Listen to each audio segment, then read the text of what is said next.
What's going on, guys? Welcome back to the channel.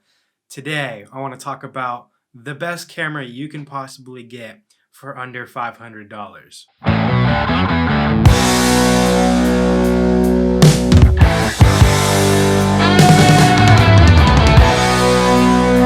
Now, I've talked about this camera in past videos, but I just gotta put emphasis on how much of a beast this is for the price.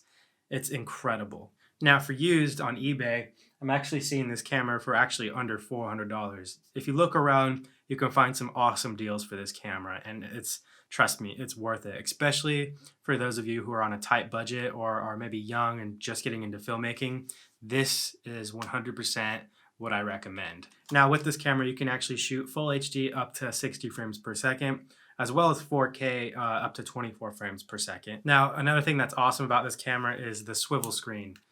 I feel like it should be mandatory that all cameras have a swivel screen. Yes, not everybody does vlogs or things like that, but you can use swivel screens not just for vlogging, like for getting tight angles. You need to, like, I don't know, you can shoot in random different, you know what I'm trying to say?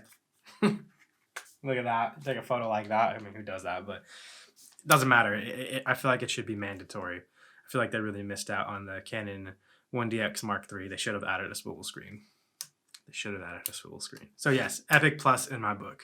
Now, this camera is awesome due to its size factor of how tiny it is. Like, sure, some bigger cameras feel good in your hand, but if you're just going to go around, travel vlogging and making some travel films, this is perfect travel size. It's not going to take up a lot of room in your bag or your camera bag.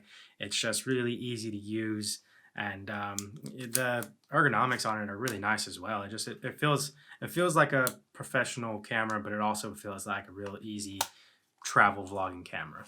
For those of you who are actually just getting into this whole camera filmmaking thing, they actually have a guided menu to kind of teach you how the menus work through this. And Canon menus are actually well known for being pretty easy to manage, but they actually have a guided section, so it makes it a lot easier, and it also makes it an incredible camera.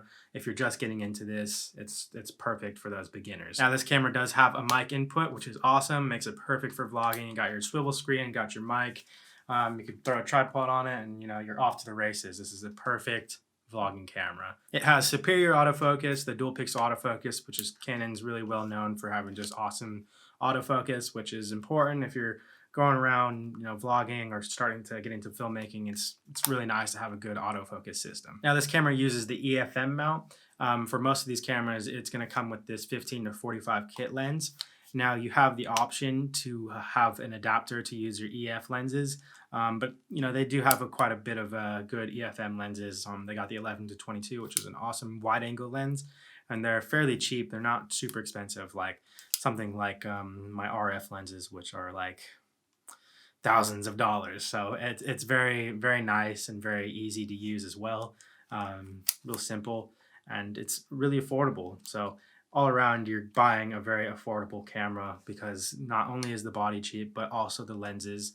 Most of the lenses you're going to get for, under $800, I believe. But since we're talking about keeping it under $500, this kit lens is very versatile. It's very nice. It's a good wide angle as well. So you're going to be able to get a lot out of just this lens if you're just starting like a YouTube channel, or if you're just getting into filmmaking. It's a very easy to use and very versatile lens. So only invest in more lenses when you have the opportunity, when you can afford them. But like, this kit lens is actually a pretty good kit lens. Now, I'll buy it. This camera is epic. I mean, it's awesome. It's a good camera.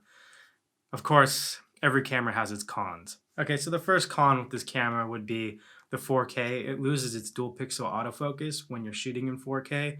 It goes to contrast focus, which in my opinion is horrible. So if you're going to use the 4K, you're better off just using manual focus with this camera. The second con to this camera is there's no headphone jack, so you can't really monitor your audio. But if you're just getting into filmmaking, it's probably not the biggest deal to you. You still have your mic input, so you still have, you can still have good audio. It's just you won't be able to monitor it. So not the biggest deal if you're just getting into it, but for more of seasoned veterans when it comes to filmmaking, we all like to hear our audio and test our audio to see what it sounds like. Forgot to turn on my lights.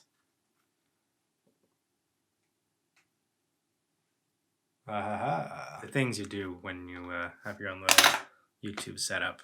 Now, my next gripe with it would be the 120 frames per second in it. It goes down to 720p and you lose the autofocus for the most part, so it's not the greatest. It's still usable. It's not actually that bad, but it could be better. But with my Canon USR, it's the same, so I've just gotten used to using 60 frames per second if I'm going to do any slow-mo footage. And I believe it's a good skill to learn, so it's a disadvantage, but it's also kind of a mixed blessing because it kind of teaches you to improvise and become a better filmmaker in those kind of ways. Still not an excuse, Canon. Give us 120 frames per second, full HD, autofocus. You can do it. Full disclosure, my name is actually Canon, so I might be a little bit biased about Canon cameras, but there's no doubt that this camera is an awesome camera for beginners, and for that under $500 range, it's really worth the buy. For those of you who are wondering why I'm saying under $500, it's because they are the used versions. I'm actually finding the Canon M50 for brand new on Amazon for $600. I'm sure you can even find it cheaper. But keep in mind that when I'm saying under $500, I'm talking about the used cameras that I'm finding on eBay and other websites. Because if you're just getting into it, you're probably better off buying a used camera to see if you're actually, you like filmmaking, or if you're into it. Just save yourself some money when you're starting off. Obviously, further down the line when you're getting more expensive cameras, I recommend buying brand new cameras so you have warranties and you don't have to worry about in case the camera breaks, you have to buy it all over again. But when you're just beginning, I would recommend just try to save some money and find out if this is something that you want to be doing. But without a doubt, this is a good camera to go for if you're just starting out. Now, let me know down below in the comments if this is a camera that you're thinking about getting, or if you have eyes on another camera that's in the same price point. Comment down below and let us know what that camera is, because you may be helping out some people that may not really want to get this camera. And that's about it, everybody. I hope this video helped you if you're looking for a camera that's under $500. The quality you get out of this camera is amazing, and I think it's really worth the buy. Now, if this helped you, go ahead and hit that like button and consider subscribing if you're into filmmaking, tech reviews, and short films and vlogs. That's what this channel is about. I would really appreciate your subscription. I'll make it worth it to you. Thank you, guys. I hope you all have a wonderful and terrific rest of your day, and I'll see you next time. Peace!